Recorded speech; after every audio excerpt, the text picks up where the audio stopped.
Bonjour à tous, dans cette vidéo on poursuit la série d'exercices sur Ripple et j'en ai zappé un ou deux, je suis désolé, je vais refaire avec vous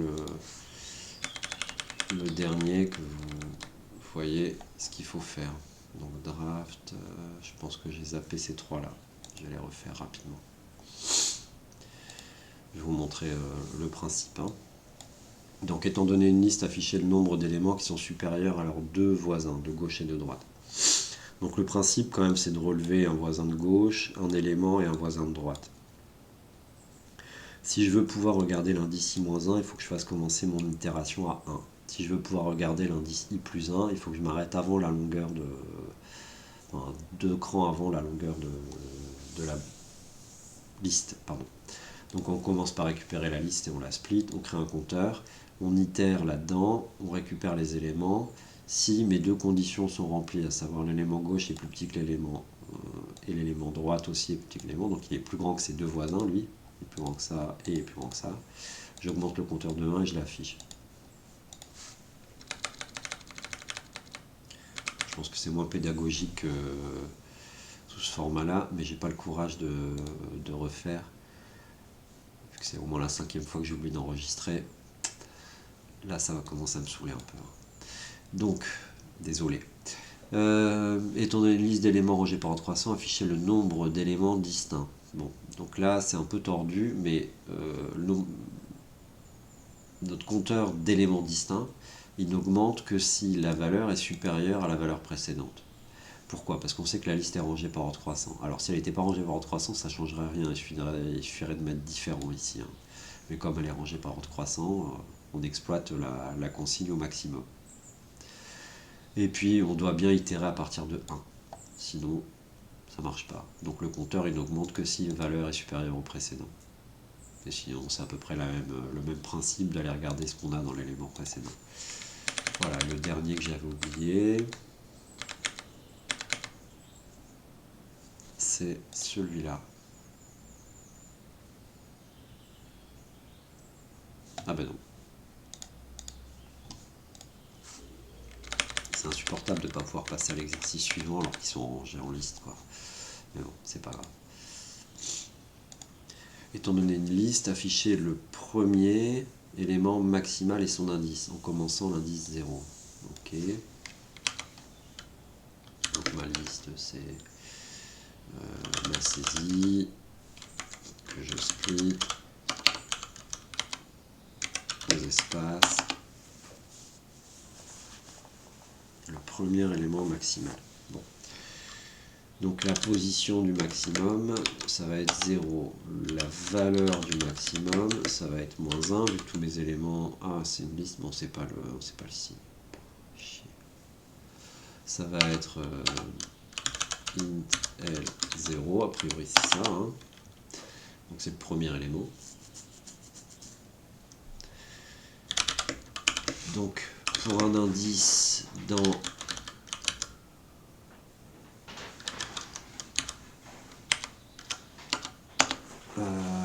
parmi les indices possibles, si L int L I est supérieur au maximum, on relève la nouvelle position, on change la valeur du maximum,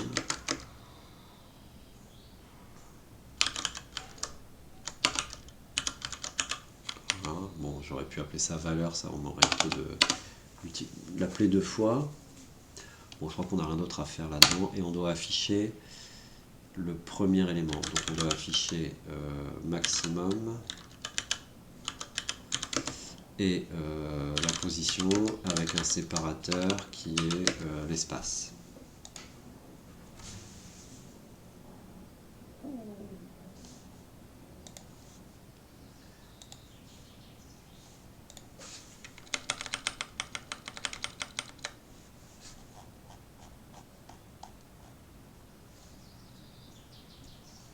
Il en reste combien après?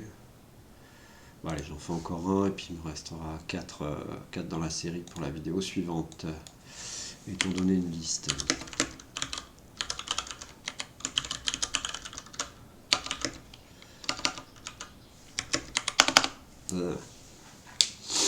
échanger le minimum et le maximum et afficher la liste obtenue. Donc il faut en fait relever les positions du minimum et du maximum. Donc l'indice du minimum c'est 0, l'indice du maxi c'est 0 aussi. For in range len L.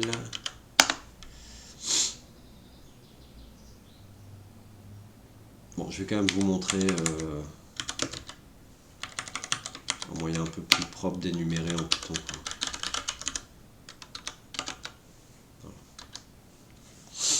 Si vous faites ça, I ça prend les valeurs des indices et X les valeurs des éléments. Ce qui est quand même un peu mieux.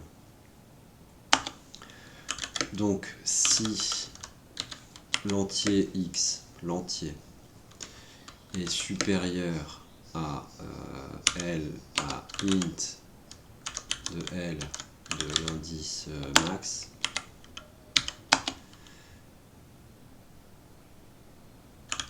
l'indice max c'est I. Ouais. Si ce nombre est inférieur à la valeur entière de l'indice minimum,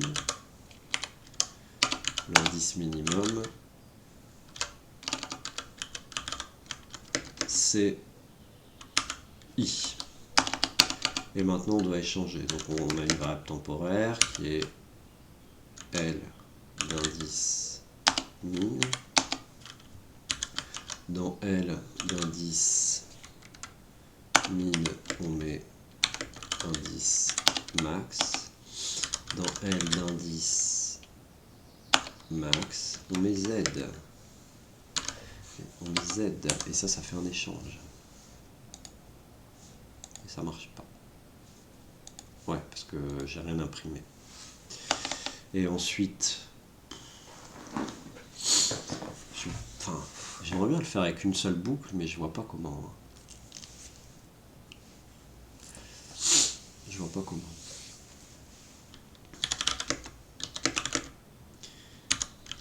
Maintenant, je peux afficher les éléments et m'arrêter avec ça. Ça aussi, j'aimerais bien réussir à le faire en une seule fois. Mais ça me paraît difficile. Enfin, ça me paraît impossible en fait. Je crois pas que je puisse imprimer la liste en lui demandant de la transformer.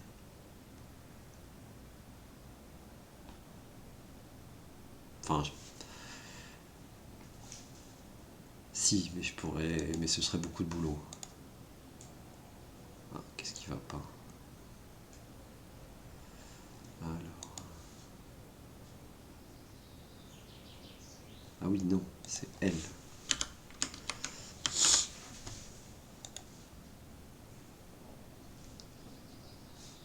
Bon, voilà, je crois qu'il n'y a rien de plus à dire là-dessus. On relève les indices des minimums et maximums, on itère dans la liste, on relève les indices au fur et à mesure qu'on avance. Comme ça, à la fin, on a indice max qui contient l'indice du plus grand, indice min qui contient l'indice du plus petit. On échange bêtement, puis après on réitère dessus et on affiche. Bon, je crois que c'est en exo de fin de partie, mais c'est un peu tordu quand même. Ah, ça va pas encore être des paires d'éléments distincts. Si, c'est encore une histoire comme ça. Donc L égale input split le nombre de paires d'éléments égaux. Toute paire doit être comptée une fois. Purée.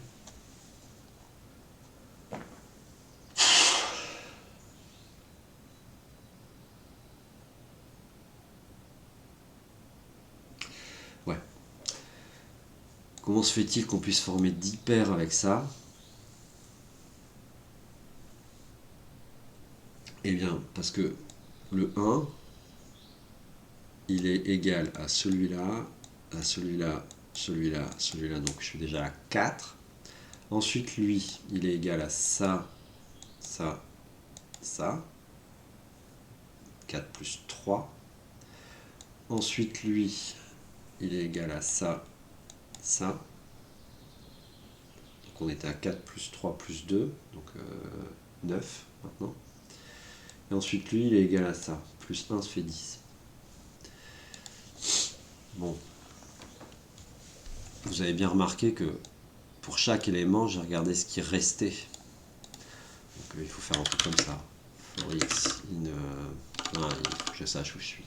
For i in range len L. For j in range... Je commence à i plus 1. Et je vais jusque len L. Il me faut mon compteur. If L de I égale L de J, mon compteur augmente.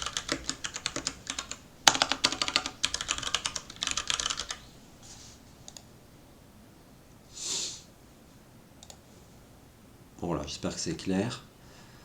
On doit itérer à partir du suivant. Donc la boucle intérieure, elle commence au deuxième élément quand je suis au premier, elle commence au troisième élément quand je suis là, et ainsi de suite. Donc quand i vaut 0, j doit commencer à 1, il va jusqu'au bout. Quand i vaut 1, j doit commencer à 2, il va jusqu'au bout. Quand i vaut 2, j commence à 3, il va jusqu'au bout, etc. Donc on commence à i plus 1 et on s'arrête à la fin. Et il faut bien deux boucles. Et je vois pas de moyen plus élémentaire de faire ça.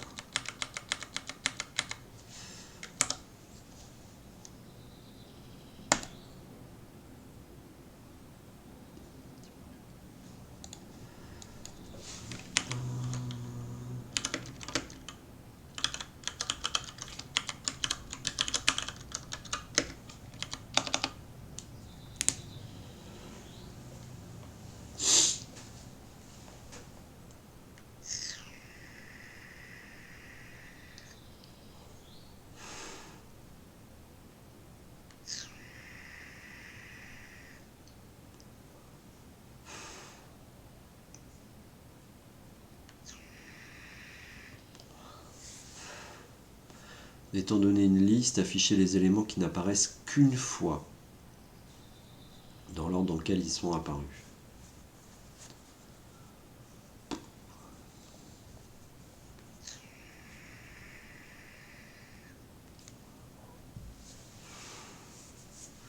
Bon, donc si j'ai une liste comme ça, par exemple,